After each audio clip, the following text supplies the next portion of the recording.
నమస్కారం గురుగారు. ఆయుష్మతి. గురువుగారు, చాలామందికి ఆర్థికంగా చూసుకున్నట్లయితే చాలా ఇబ్బందులు వస్తుంటాయి. కానీ ఎంత సంపాదించినా కానీ డబ్బులు అనేవి నీళ్ళలాగా ఖర్చు అయిపోతూ ఉంటాయి. సో ఆర్థికంగా విపరీతంగా ఇబ్బందులు ఉంటాయి అన్నమాట. సో ఇట్లా ఆర్థికంగా ఉన్న ఇబ్బందులు తగ్గాలి అంటే మనం ఎటువంటి జాగ్రత్తలు తీసుకోవాలి, అలాగే ఎటువంటి రెమెడీస్ చేస్తే మనకున్న ఆర్థిక ఇబ్బందులు అనేవి తగ్గుముఖం పడతాయి అంటారు? తప్పకుండా అమ్మ, దీనికి బోల్డ్ అన్ని రెమెడీస్ ఉన్నాయి. వాళ్ళ జాతకాన్ని అనుసరించి వాళ్ళ రాశి ఏంటి, వాళ్ళ నక్షత్రం ఏంటి, వాళ్ళ జాతకం ఇప్పుడు ఏం నడుస్తుంది అన్న దాన్ని బట్టి, వాళ్ళ పేరును బట్టి, వాళ్ళ డేట్ ఆఫ్ బర్త్ని బట్టి మనం వాళ్ళ ఆర్థిక ఇబ్బందులు తొలగడానికి మనం పరిహారాలు చెప్పుకోవచ్చు. కానీ కామన్గా అందరికీ పనికొచ్చేవి కూడా బోల్డ్ అండ్ రెమెడీస్ ఉన్నాయి. సో దాంట్లో మనం ఒకటొకటిగా చెప్పుకుందాము. ఇవాళ మనం ఒక అద్భుతమైన వ్రతకల్పం గురించి చెప్పుకుందాం.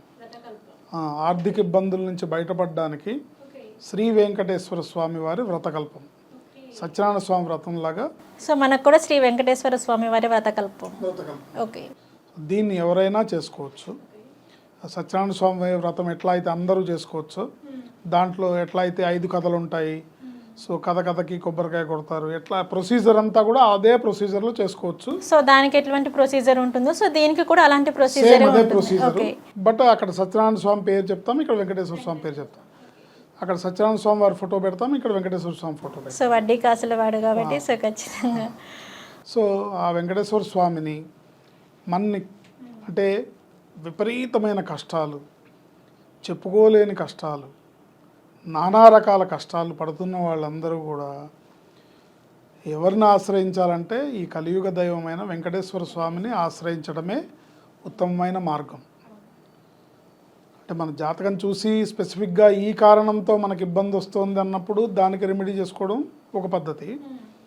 కానీ అసలు జాతకం లేదు, మాకే తెలీదు, కానీ ఈ కష్టాలు మేము పడలేకపోతున్నాం, ఒక పక్కన ఆర్థిక ఇబ్బందులు, ఆదాయం లేదు, వచ్చిన డబ్బులు నిలబడట్లేదు, ఇంట్లో వాళ్ళు ఆర్థికంగా ఇబ్బందులుగా ఉంది, అట్లాగే ఆరోగ్యం ఇబ్బందిగా ఉంది, ఎటు చూసినా కష్టాలే ఉన్నాయి తప్ప మేము సుఖంగా ఉన్నది లేదు, ఈ జీవితం ఎలా సాగుతుంది మాకు అనే నానా బాధలు పడుతున్నాము.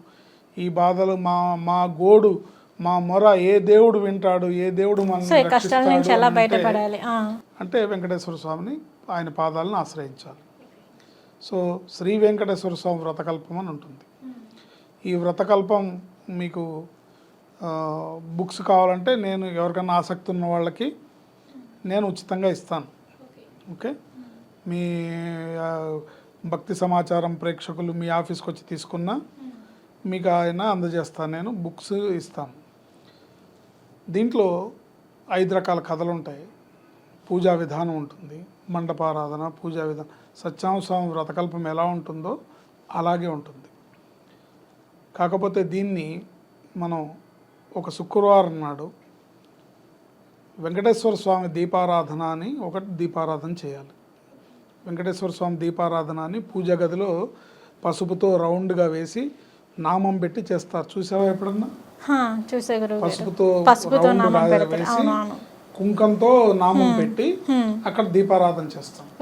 సో శుక్రవారం నాడు వెంకటేశ్వర స్వామికి దండం పెట్టుకొని, స్వామి నీ వ్రతాన్ని మేము ఆచరిస్తాము, మమ్మల్ని మా కష్టాల్లోంచి, మా ఆర్థిక ఇబ్బందుల నుంచి మమ్మల్ని బయటపడేయి అని చెప్పి స్వామివారిని వేడుకొని శుక్రవారం నాడు ఈ దీపారాధన చేయాలి. చేసి శనివారం నాడు వ్రతం చేసుకోవాలి. ఓకే, ఈ దీపం అఖండంగా అప్పటిదాకా వెలుగుతూ ఉండాలి. సో శనివారం వరకు వెలుగుతూ ఉండాలి. శనివారం, ఆదివారం వరకు ఎంత మీరు సో మనం ఎప్పటి వరకు అయితే వ్రతం చేసుకుంటామో అప్పటి వరకు ఈ అఖండ దీపం అనేది వెలుగుతూ ఉండాలి. ఓకే, అంటే పిండితో చేస్తారు దీపం. అది రకరకాల పద్ధతులు ఉన్నాయి. పిండితో చేసి పెడతారు. సో ఒకవేళ అంతసేపు పిండి దీపం ఉండదు అనుకుంటే, అంత పెద్దగా మేము చేయలేము అనుకుంటే, మంచి కొత్త రాగి పాత్ర తీసుకొచ్చి అందులో బాగా దిట్టమైన వత్తి వేసి అందులో నువ్వుల నూనె వాడాలి. అంటే ఈ షాపుల్లో దొరికే దీపం నూనె నువ్వుల నూనె కాదమ్మా. ఏంటి అది, నువ్వుల నూనె అనేది 300-400 పైన ఉండేది రేటు. కానీ సామాన్యులు ఆ ధరలో కొనలేరు కాబట్టి దీపం నూనె అని వేరే seed oils, cotton seed oils ఇవి అమ్మేస్తారు. అది దాంతో దీపారాధన చేస్తే ఆ పుణ్యం మనకి దక్కదు. నువ్వుల నూనెతో దీపారాధన చేసినప్పుడే మనకు ఆ ఫలితం ఉంటుంది. దీపారాధన చేసి మనం ముందు అనుకోవాలి ఎన్ని రోజులు ఈ వ్రతం చేస్తాము అని. ఏంటి 9 శనివారాలు చేసుకోవచ్చు. 9 శనివారాలు కంటిన్యూగా చేయలేమనుకుంటే 9 నెలలుగా నెలకు ఒకసారి చేసుకోవచ్చు. అంటే వారానికి ఒకసారి కానీ 9 వారాలు కానీ, నెలకు ఒకసారి అయితే 9 నెలలు కానీ. ఏ రోజైనా శనివారం అయితే మంచిది. శనివారం కాకపోయినా ఏకాదశి రోజైనా, పౌర్ణమి రోజైనా, ఏంటి స్వామివారి నక్షత్రమైన శ్రవణ నక్షత్రం రోజైనా ఈ పని మనం చేసుకోవచ్చు. వెంకటేశ్వర స్వామికి దండం పెట్టి శుక్రవారం నాడు దీపం పెట్టుకొని శనివారం నాడు వ్రతం చేసుకొని మీకు స్తోమత ఉంటే పంతులు గారిని పిలిచి యథావిధిగా చేయించుకోవచ్చు. కానీ వాళ్ళ రోజున పంతులు గారికి దక్షిణ ఇచ్చేంత స్తోమత లేదు, అసలే మేము ఆర్థిక ఇబ్బందుల్లో ఉన్నాము, మేము చేసుకోలేమంటే మీ సొంతంగా కూడా మీరు చేసుకోవచ్చు. స్వామి ఫోటో పెట్టుకొని దానికి బొట్లు, గంధం, కుంకుమ బొట్లు పెట్టి స్వామివారికి మీకు వచ్చిన విధంగా పూజ చేసేసి నివేదించాలి స్వామివారికి. ఎట్లా అంటే పులిహార, పరవాన్నము, పూర్ణ బూరెలు మీ శక్తి కొలది. అంటే ఇన్ని చేయక్కర్లేదు, భక్తి కొలది. అంటే మనకున్న శక్తిని లోభించకూడదు. అంటే చేయగలిగి ఉండి కూడా చేయకుండా లోభించకూడదు. మనస్ఫూర్తిగా ఇస్తే ఆయన కూడా మనస్ఫూర్తిగా మీకు తిరిగి ప్రసాదిస్తాడు. పులిహార, పూర్ణబూరెలు, పిండి ప్రసాదం చేస్తారు. గోధుమ పిండిలో జీడిపప్పు, పంచదార, కిస్మిస్లు, బాదం పప్పులు ఇలాంటివన్నీ వేసి పిండి ప్రసాదం అంటారు. అలాంటి పిండి ప్రసాదం చేసి ఈ 5 కథలు చదువుకొని, వెంకటేశ్వర స్వామి వ్రతకల్పం 5 కథలు చదువుకొని మనస్ఫూర్తిగా దండం పెట్టి కొబ్బరికాయ కొట్టి తగు రీతిలో మీరు పూజ చేసుకొని స్వామివారిని మనస్ఫూర్తిగా వేడుకుంటే తప్పకుండా మీకున్న అప్పులు తీరుతాయి, మీకున్న ఆర్థిక సమస్యలు తీరుతాయి. మీ సమస్య ఏదైనా సరే ఖచ్చితంగా తీరుతుంది. ఆర్థికంగా మీరు ఎంత పెద్ద ఇబ్బందుల్లో ఉన్నా సరే దానికి ఒక చక్కటి మార్గం దొరికి, చక్కటి పరిష్కారం దొరికి స్వామివారి అనుగ్రహంతో బయటపడతారు. అన్ని సమస్యల నుంచి బయటపడతారు. మనస్ఫూర్తిగా చేసుకోవాలి. 9 శనివారాలైనా చేయొచ్చు, 9 నెలలైనా 9 ప్రతి నెల మొదటి శనివారం, రెండో శనివారం ఏదో ఒకటి పెట్టుకొని, ప్రతి నెల ఏకాదశి రోజు, ప్రతి నెల శ్రవణ నక్షత్రం రోజును, లేకపోతే అమ్మవారి నక్షత్రం ఉత్తరా నక్షత్రం, అమ్మవారి నక్షత్రమైన ఉత్తరా నక్షత్రం రోజు కూడా చేసుకోవచ్చు. ఇలా చేసుకుంటే తప్పకుండా మీ సమస్యల నుంచి మీరు బయటపడతారు. ఆయనకి మొక్కుకోవచ్చు, స్వామి మా కష్టాల నుంచి బయటపడితే మేము కొండకి నడిచి వస్తామనో, లేకపోతే కొండకు వచ్చి నేను దర్శనం చేసుకుంటామనో మొక్కుకోవచ్చు. ఎందుకంటే ఆయన ఆపద మొక్కులవాడు, అఖిలాండ కోటి బ్రహ్మాండ నాయకుడు, ఆది మధ్యాంతరహితుడు, కలియుగ ప్రత్యక్ష దైవం వెంకటేశ్వర స్వామి. సో మీ కమిట్మెంట్ మీరు ఏమనుకుంటారో, ఇది ఇట్లా మీరు కొండకు వస్తానంటేనే ఆయన అప్పులు తీరుస్తాడు, లేకపోతే మీరు నడిచొస్తా అంటేనే ఆయన బాధలు తీరుస్తాడని అర్థం కాదు.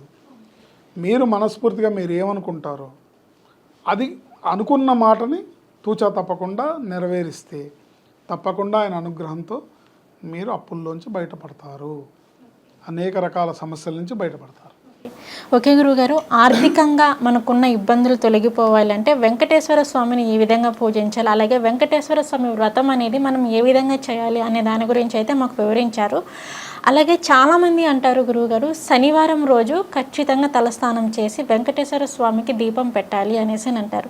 అలా చేయని పక్షాన మనకి కీడు తలపిస్తుంది అనేసి అంటారు. సో అంటే శనివారం రోజు ఖచ్చితంగా తలస్నానం అనేది చేయాలి అంటారా? మగవాళ్ళు తప్పకుండా శనివారం నాడు తలస్నానం చేస్తే మంచిది. ఇది మనం మళ్ళీ ఇంకో వీడియోలో చెప్పుకుందాము. ఇది ఒక్క తలస్నానమే కాదు, తైలాభ్యంగన స్నానం చేస్తే చాలా మంచిది. తైలాభ్యంగన స్నానం అంటే ఒంటి నిండా నువ్వుల నూనె పూసుకొని, ఎక్కడ కూడా ఇంత కూడా గ్యాప్ లేకుండా ఒంటి నిండా పూసుకొని చేయాలి. ఇది తెల్లవారుజామున చేయాలి. తెల్లవారుజామున 5 గంటలకి, తెల్లవారుజామున 5 గంటలకి బ్రాహ్మీ ముహూర్తంలో ప్రాతకాలంలో చేయాలి.